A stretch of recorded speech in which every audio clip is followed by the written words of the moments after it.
हे आपलं रामरक्षा आंदोलन खरं तर प्रत्येक गावी गावी नेतो आपण, प्रत्येक गल्लीत नेण्याचा प्रयत्न करत आहे.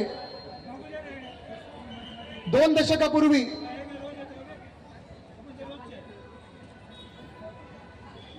अयोध्येमधले राम मंदिरासाठी आपण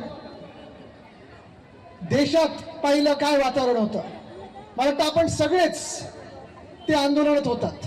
जवळपास आपली जी पिढी आहे, माझ्या आधीची जी पिढी आहे, जी दशकं होती, 90ची असतील, 2000ची असतील, अनेक लोकांनी आपण कार सेवा केली असेल, अयोध्येला गेले असाल.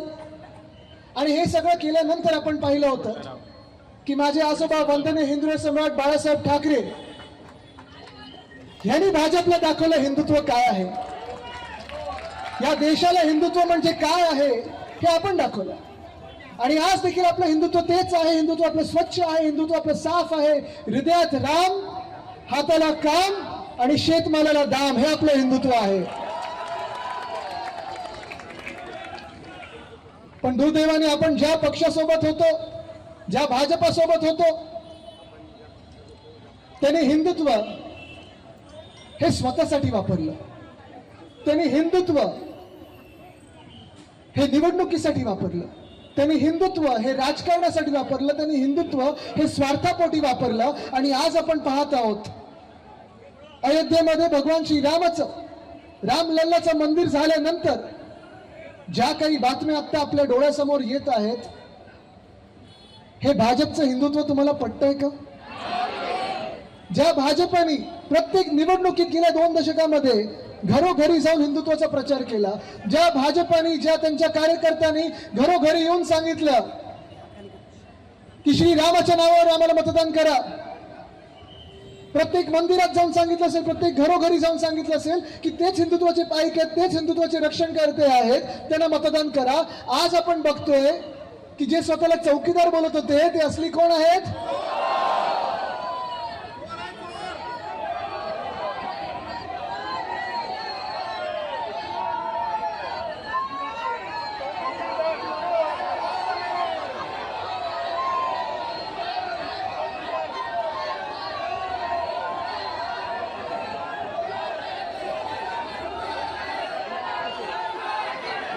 ही भावना सगळ्यांमध्ये आहे. ही भावना सगळ्यांमध्ये आहे. आज तुम्ही एक काम करा, घरी गेल्यानंतर इथून जे कोणी तुमच्या ओळखीचे भाजपवाले असतील त्यांना फोन करून विचारा की नेमकं झालं काय. उत्तर नाहीये त्यांच्याकडे. काल परवाकडे तुम्ही माझा व्हिडिओ पाहिला असेल, विधानसभेतला होतात.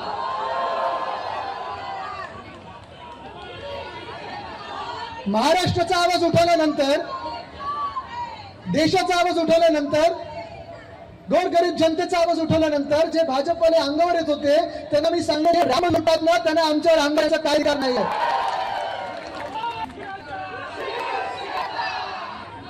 आपल्याला जागृत होणं गरजेचं आहे. कदाचित निवडणुका पुढचे 3 वर्ष नाहीये, पण हे जे झालेलं आहे ते आपल्याला विसरून चालणार नाही. आज मुद्दाम इथे हनुमानाचं दर्शन घ्यायला आलो, त्याचे आशीर्वाद घ्यायला आलो, मारुतीचे आशीर्वाद घ्यायला आलेलो आहे.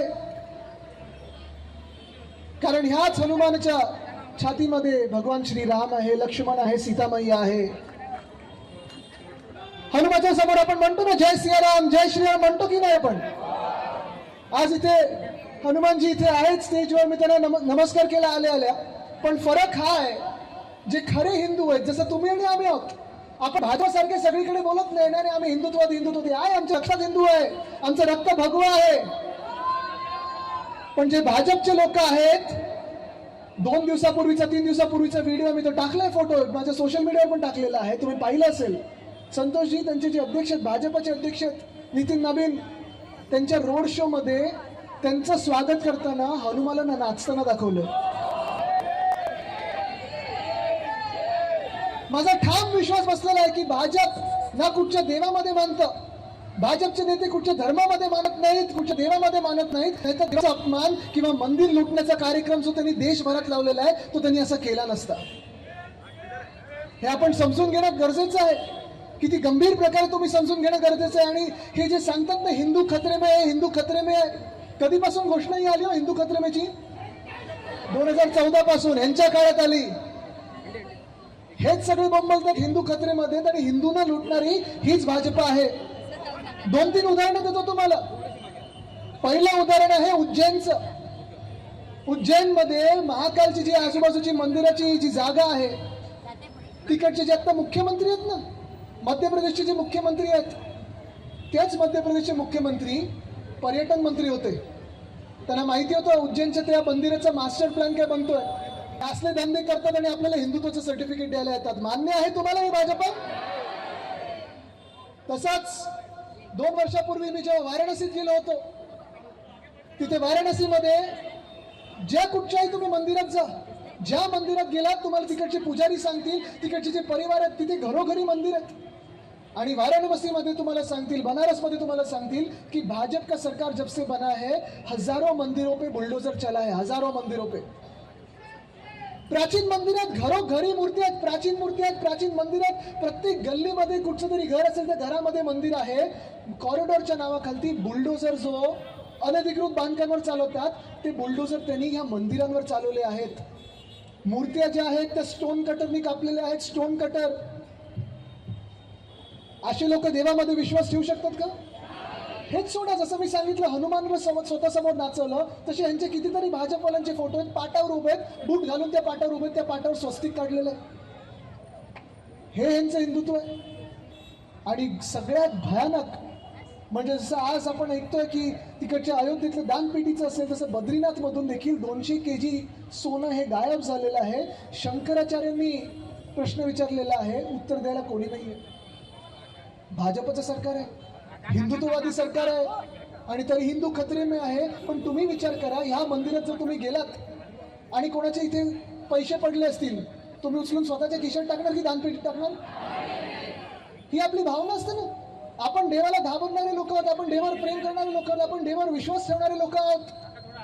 आणि जर आपल्याला मंदिराच्या परिसरामध्ये 10 रुपये दिसले, 2 रुपयाचं नाणं दिसले, 1 रुपयाचं काय असेल, कितीही पैसे असले, कितीही आपल्याला गरज असेल, तरी आपण देवासमोर जाऊन मागणी करू की देवा मला मदत कर, देवा मला पाव. पण ते पैसे आपण खिशात टाकणार नाही, ते जाऊन दानपेटीतच टाकू.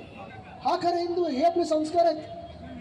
पण हे जे चंपतराय, अनिल मिश्रा आणि अजून 4-5 जी नावं येत आहेत, ह्यांनी दानपेटी लुटली, दानपेटी.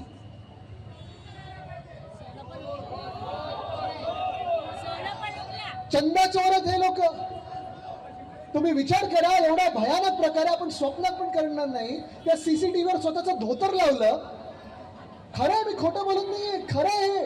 सीसीटीव्ही होते त्या मंदिराच्या तिथे, आतल्या सीसीटीव्हीवर धोतर लावलं म्हणजे दिसणार नाही. आणि कुठे कुठे देवाच्या दानपेटीतले पैसे तुम्ही सॉक्स मध्ये टाकता, त्याच्यातून तुम्ही जाऊन बाथरूम मध्ये लपवता, त्याच्यातून तुम्ही बाहेर नेता. आणि बोट कोणावर दाखवतात? पुजाऱ्यांवर. हो, बिचारे पुजारी पूर्ण आयुष्यभर पूजा पाठ करत असतात, 20-20 तास मंदिरात घालवतात. 1400 कोटी घेऊन करणार काय हे पुजारी, मला सांगा. हे पैसे गेलेत भाजपच्या हातात, हे पैसे गेलेत.